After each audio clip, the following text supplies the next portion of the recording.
También contamos con la presencia de la doctora Belda Abigail Gómez Bustamante, directora de entrada de Ciencias Sociales y Gobierno del Tecnológico de Monterrey. Y también con la presencia del señor doctor Manuel Montes de Oca Colín, que viene en representación, es integrante de la Facultad de Derecho de la Universidad Autónoma del Estado de México. Su servidor José Nieves Luna Castro como moderador de esta mesa, que tiene como temática el acceso e impartición de justicia en el marco de la reforma judicial. En relación con esta temática, podríamos de inicio preguntarnos cuáles son las principales áreas y actores institucionales que resultan ser clave en una iniciativa de reforma judicial que probablemente no esté contemplándolos de manera adecuada. ¿Qué riesgos específicos conlleva la implementación inmediata de cambios estructurales sin una transición ordenada? ¿Qué riesgos existen frente a una adecuada protección de los derechos humanos, el acceso a la justicia como uno de ellos? Entonces, de inicio y por 10 minutos le voy a pedir al señor magistrado Breiman nos haga su exposición de este planteamiento. Pues, a mí me gustaría iniciar esta mesa con el contenido o lo que dice específicamente la reforma del Ejecutivo. ¿Cuál es el contenido de la reforma?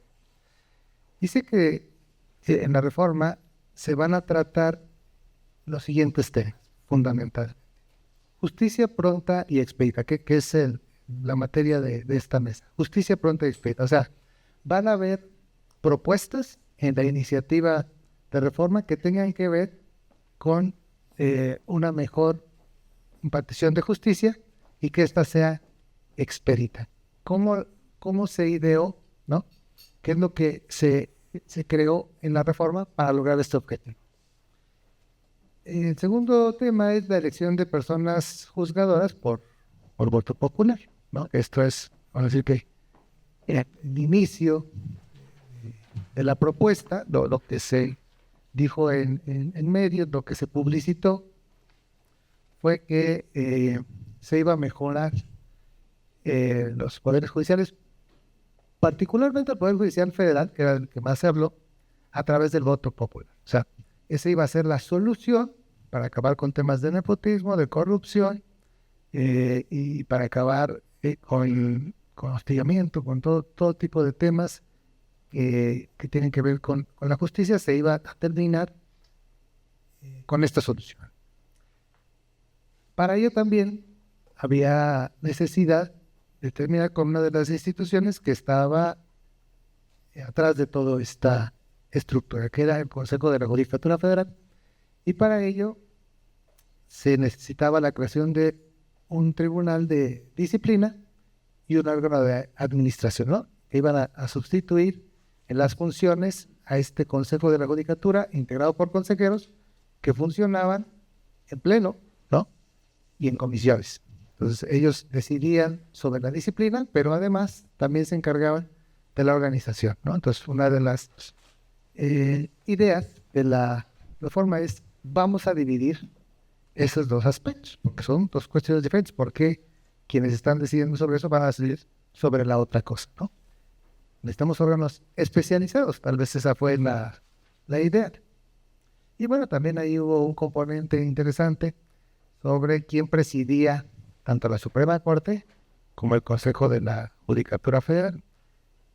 Aquí en este contenido de la reforma, si se fijan, no estoy incluyendo una nueva Suprema Corte de Justicia de la Nación, porque no se planteó así.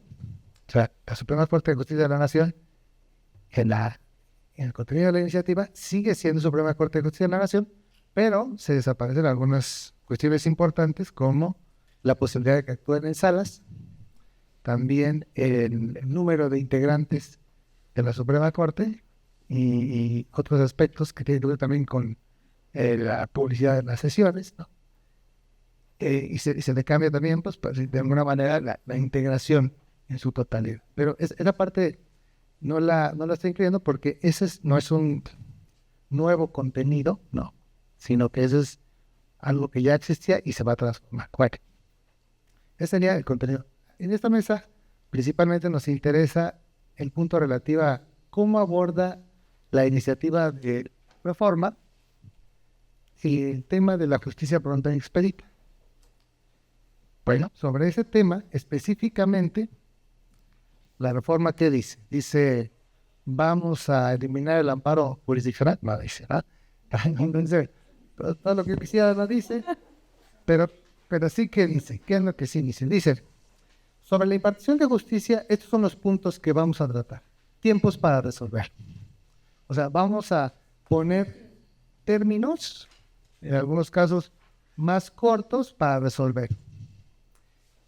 Aquí es donde yo hacía la referencia a la materia tributaria. Dicen, según la cuantía, ¿no?, de negocio, será el tiempo para resolver. Si es de una alta cuantía, pues habrá necesidad de resolver en mayor tiempo, ¿no? Es más o menos la lógica. No se dice en la reforma, ¿no? Pero se dice que se atenderá a eso. ¿Dónde se tendrá que desarrollar eso? Pues en una ley reglamentaria. Pero dice, ¿cómo vamos a mejorar la impartición de justicia? Haciendo más cortos los tiempos para resolver. Si se trata de la materia penal, por eso les decía yo, son dos los aspectos que versan aquí, tributaria y penal. 4 meses si son delitos cuya pena máxima no exceda de 2 años de prisión, y antes de 1 año si la pena excediera ese tiempo. Entonces, este es el punto que se propone en la iniciativa para mejorar la impartición de justicia. Vamos a cortar plazos para resolver, ¿no? Entonces, más o menos, ¿hablamos de complejidad para resolver? No. ¿No? Pero en la materia tributaria, cuantía. Eso no tiene que ver realmente con complejidad. Entonces, la idea es, vamos a cortar plazos. ¿Eso soluciona algo? Pues a lo mejor si decimos, es que si resolvemos más rápido es mejor. Bueno, pues si resolvemos rápido y mal, yo creo que no va a ser mejor, ¿no? Bueno, creo que ese tema pues no se trata con completitud o de manera seria en cuanto a la administración de justicia. Ahora, segundo punto, sanciones y juicio político y sanciones penales a jueces y magistrados. Vamos a endurecer las sanciones contra los jueces y magistrados. Sobre todo aquellos que no resuelvan en los plazos que dice la ley, ¿no?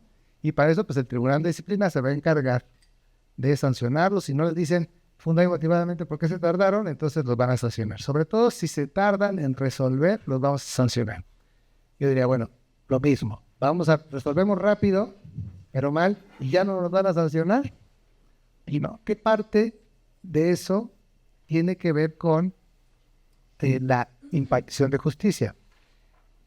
La cuestión de disciplina tiene que ver con la actuación de los titulares o los servidores públicos, tiene que ver con la actuación de los titulares y servidores públicos en la administración de justicia. Eso no tiene que ver con cómo vamos a mejorar el esquema de impartición de justicia, ¿no? Pero toda la reforma de alguna manera trata de justificar que si nosotros amedrentamos o intimidamos a los operadores a la impartición de justicia, pues seguramente lo van a hacer mejor. Y si no lo hacen mejor, por lo menos lo van a hacer más rápido, ¿no? Entonces, esa es la posición que viene en la reforma. Lo siguiente que se menciona en la reforma sobre el aspecto de impartición de justicia es la elección popular. Dice, para mejorar la impartición de justicia se van a elegir por votación directa a los jueces, ministros, magistrados, a ellos se les va a elegir. Y eso va a mejorar la impartición de justicia. Ahí sí, creo que no hay dato que diga eso va a servir de algo para el mejoramiento de la administración de justicia o para acercar a la ciudadanía a la impartición de justicia. A menos que, bueno, fuéramos un pueblito de 100 personas, ¿no? Y elegimos a nuestro juez, pues ahí sí, yo creo que ahí sí podría funcionar. Pero aquí, pues regularmente no se conoce a los jueces, ¿no? ¿Qué es lo que han hecho? ¿Qué es lo que no han hecho? ¿Qué clase de personas son? ¿No? Si son déspotas, si tratan mal a su personal, si hostigan, si tratan mal a los justiciables, si no saben derecho, si no saben la jurisprudencia, ¿no? ¿Qué clase de personas son? ¿Son buenas personas? ¿Son buenas personas con su familia? Eso no se sabe por el nombre, ¿verdad? Entonces, si no lo sabemos, a veces entre amigos, ¿no? Luego, ¿cómo lo vamos a ver de un hombre? Si ustedes ven Breyman La Bastida, pues seguramente dirán, ese sí tiene todas las virtudes hechas. Entonces, ese es el otro tema sobre el proceso de justicia y la eliminación de la haber de retiro o la pensión vitalicia que se daba a los ministros de la Corte. Este es el tema también que dicen, bueno, esto va a ayudar a la impartición de justicia. ¿Por qué? En realidad no tiene nada que ver, ¿no? Con la impartición de justicia, tiene que ver con este discurso político de que debe haber una austeridad republicana y que eso debe empezar por el gobierno. Ya, esos son todos los temas. Que ni los ha leído, si me quiere corregir, pero esos son todos los temas que se tratan en la iniciativa para mejorar la justicia. Dice aquí a veces, ¿cuáles son los principales ausentes? Bueno, ahorita vamos. Muchas gracias. Por favor, doctora Abigail Gámez, por favor, Bustamante. Muchas gracias. 10 minutos, por favor. Muchas gracias. Buenas tardes. Muchas gracias por la invitación primero y por acompañarnos. Creo que respondiendo, ligando un poquito lo que os comentaban, el gran ausente que yo sí veo es la justicia. En realidad no se habla de las personas, de qué se necesita, dónde están. Acortar tiempos y abaratar no da un mejor resultado. Si queremos acortar tiempos, entonces, ¿dónde está el personal que va a suplir para acortar ese tiempo? ¿Cuánto tiempo lleva a leer algo? ¿Cuánto tiempo lleva a analizar algo? Si tengo la mitad del tiempo, necesito la mitad el doble de personal. Y eso lo podemos llamar en parte de la economía judicial. Eso es un balance. El llegar al balance no es nada más hacer una parte cuantitativa o una parte cualitativa. Necesitamos tener lo cuanti y lo quali. ¿Cuánto tiempo me lleva a hacer algo y cómo lo estoy realizando? Y aquí podemos sumar a la personalidad. Soy intachable, no soy intachable. Ahorita que comentaba incluso de los tiempos laborales, hasta podríamos estar hablando que ataca la perspectiva de género, ¿no? Después de las 4 de la tarde, todas las oficinas se convierten en una especie de guardería y no es malo. Es que pues las madres trabajadoras llevan a los hijos y tienen que estar ahí. Si lo tengo que hacer en menos tiempo, ¿en qué momento las mujeres también podrían convertirse en estas figuras de autoridad si tienen que dar el doble o el triple de tiempo? Pregunta rápido, ¿a quién aquí se va a la hora que tiene que irse?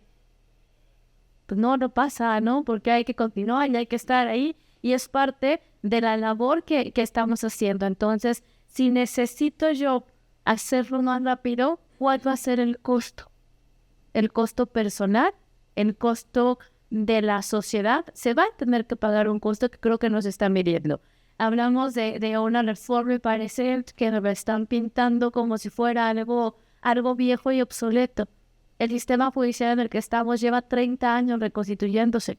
Del 70 a la fecha se ha estado reformando constantemente, intentando responder a las necesidades sociales, que son muchas, sí, y que la sociedad nos sigue exigiendo justicia pronta y expedita, sí. Sí es cierto, existe el rezago judicial, todos lo vemos. Y estamos inmersos en ello absolutamente todos los que podemos estar coaligados al derecho. Y es un fallo no de una sola parte, es un fallo, si quieren verlo, interinstitucional. El simple hecho de que la gente no sabe dónde tiene que ir, empezamos con un rezago de justicia. Empezamos con una atención, empezamos, si quieren ver, hasta los tiempos de trabajo, ¿no? Creo que lo que no se está tomando realmente en cuenta son los costos. Si vamos con el apartado de la elección popular, ¿cuánto va a costar? ¿Cuánto se gastó en las elecciones ahorita? ¿Se imaginan cuántas boletas se tendrían que estar imprimiendo y cuánto se tendría que estar haciendo? Y entonces vamos, si quieren verlo, a un concurso de popularidad. Pero yo creo que los que estamos por lo menos por acá fuimos los menos populares en muchas cosas, ¿no? O sea, si hay un doctorado previo a nuestro nombre, es que no fuimos populares y no estuvimos en la calle. Al contrario, estamos adentro haciendo otras cosas. Entonces, ¿cuál es el costo que está pagando? Quizá mi oratoria sea mejor que la de otro, pero no me hace el mejor juzgado o no me hace entender el depende, que es para lo que se está, ¿no? Y es para lo que se hace un examen de conocimientos que todos ustedes lo saben, fáciles no son, ¿no?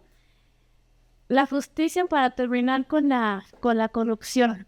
Y la corrupción es un problema también, pues ya integrado en nuestra sociedad, que tendríamos que estar metiendo educación, medicina, contexto, salubridad. Es mucho más integral que el solo decir, tengo una sentencia en 6 meses. Una sentencia, una cosa juzgada, pues, para la redundancia, no siempre va a ser justa. Ahí vamos a la gran pregunta que tenemos todos, depende del caso concreto.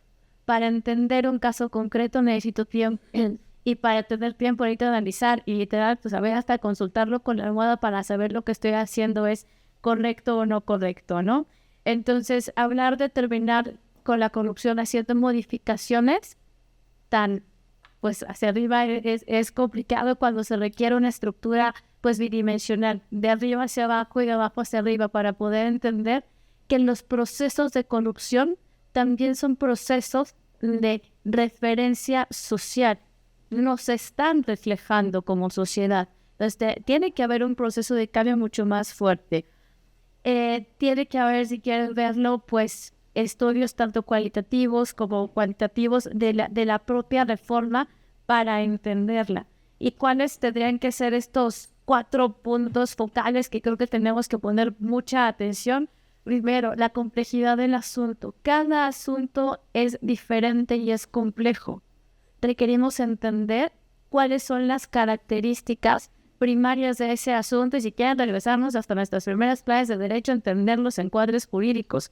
¿Es o no la persona correspondiente para estar en eso, no? Entender la complejidad también requiere entender las estructuras sociojurídicas en las que nos encontramos. La actividad procesal de los interesados. ¿Qué tanto nos están ayudando? ¿Qué tanto están poniendo, pues, de su parte para que esto continúe, ¿no? La conducta de las autoridades, ya lo voy a explicar, ya lo nos está explicando esa parte de la conducta que no es cuantificable en términos de cuántas sentencias se está firmando, sino la calidad de las mismas. No es las que sacamos, perdón por la expresión, pero no son tortillas, ¿no? O sea, se tienen que trabajar, se tienen que dimensionar y tienen que pensar desde incluso entre pares y la paridad de personas que se piensa jurídicamente. La cuarta, creo que la más importante, los afectados, la gente. Si se está pidiendo una justicia pronta y expedita, también es porque hay una población que necesita esta justicia y que la ha gritado, no ahorita, la ha gritado pues sexenio tras sexenio, y parece que en ocasiones son a los que no vemos. En la reforma que se está trabajando, yo no encuentro el principio pro persona.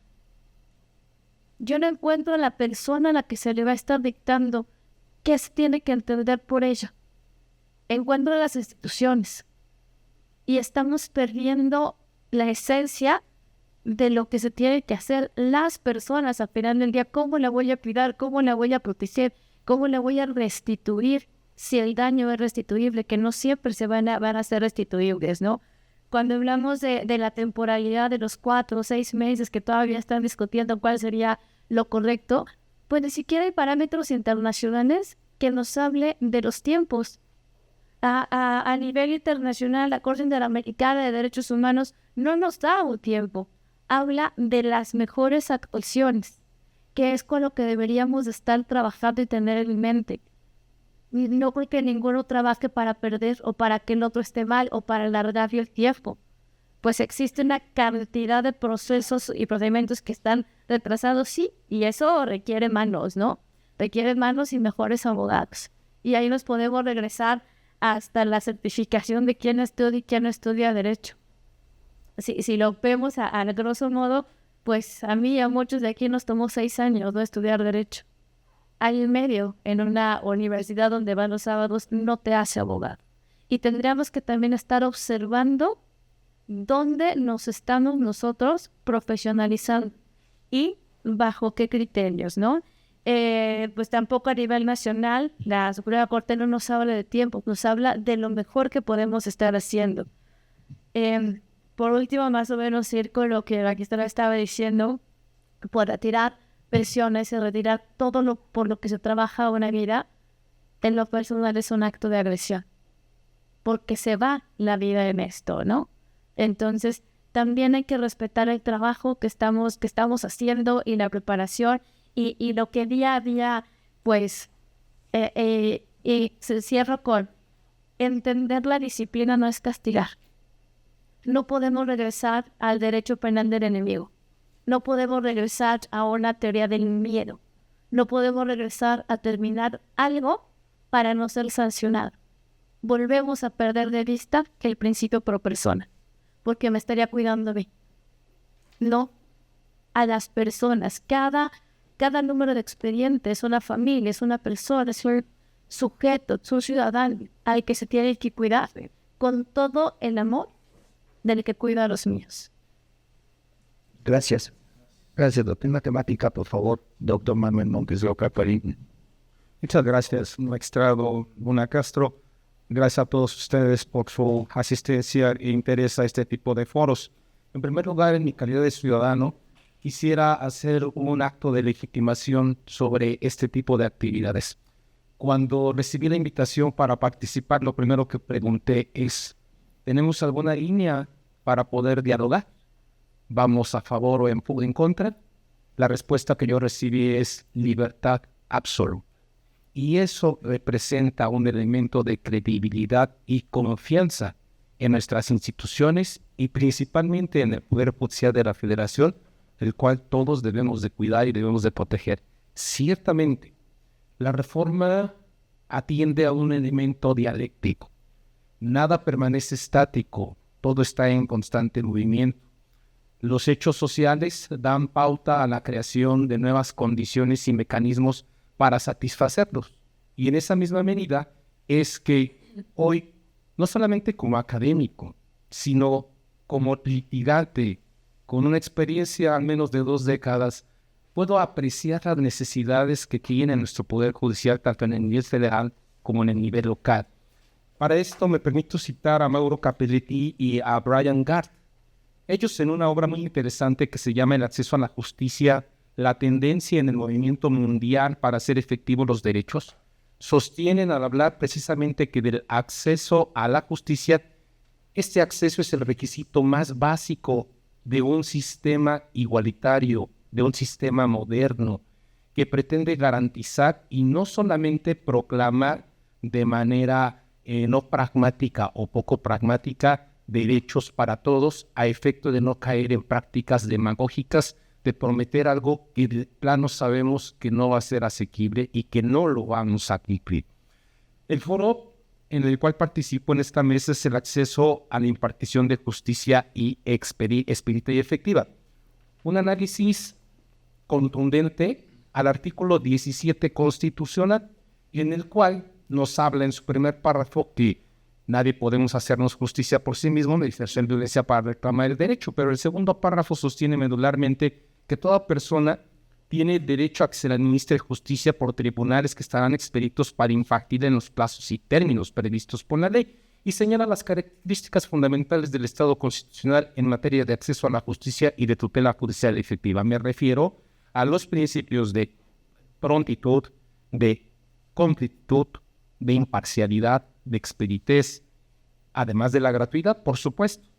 Para ello, desde la Universidad de Guadalajara, autores como Villarramos sostienen que debemos detenernos un poco a reflexionar sobre el acceso a la justicia, pero no solamente desde una perspectiva ideal, un tanto utópica, o también totalmente falaz, sino también debemos atender al aspecto material, señores y señoras, no solamente al aspecto ideal.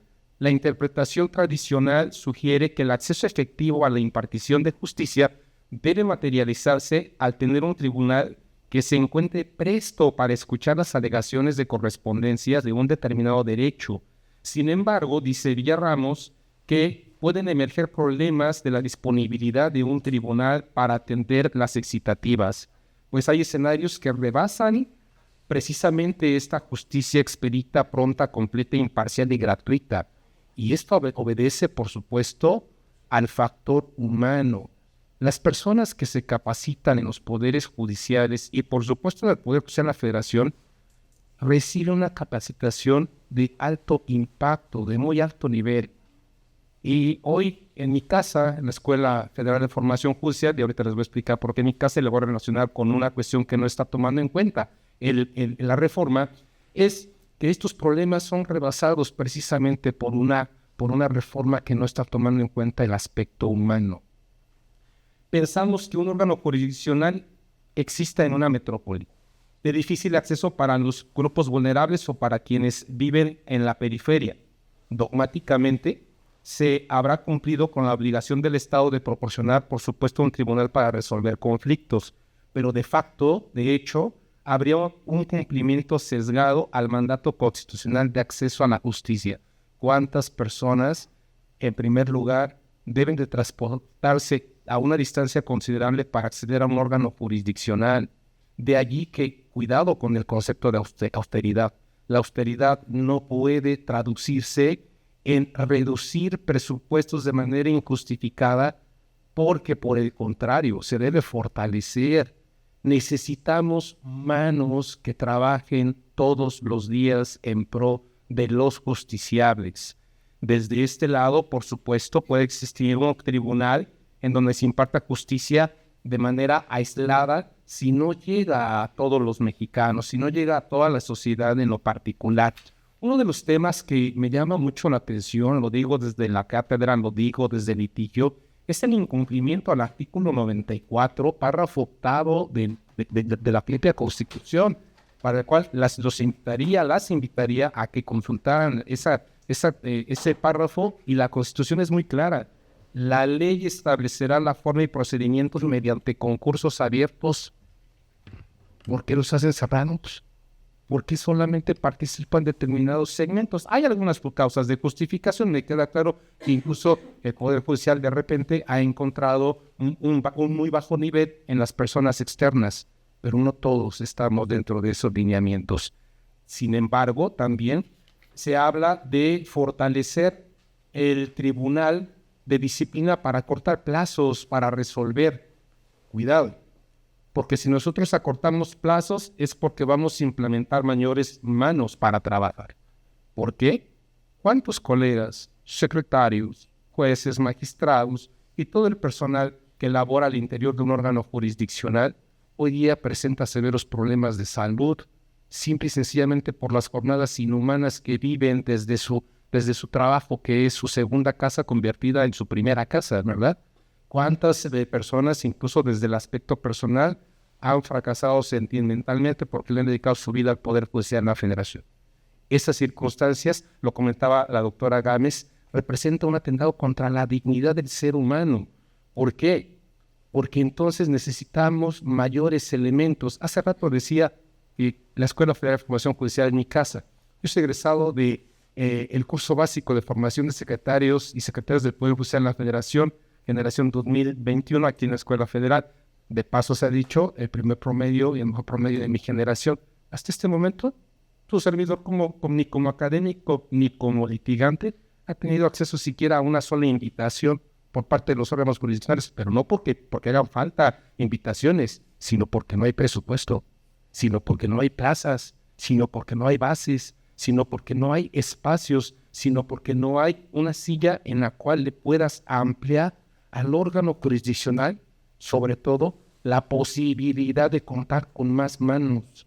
Por eso será muy importante que se fortalezca precisamente la incorporación de más y mejores elementos.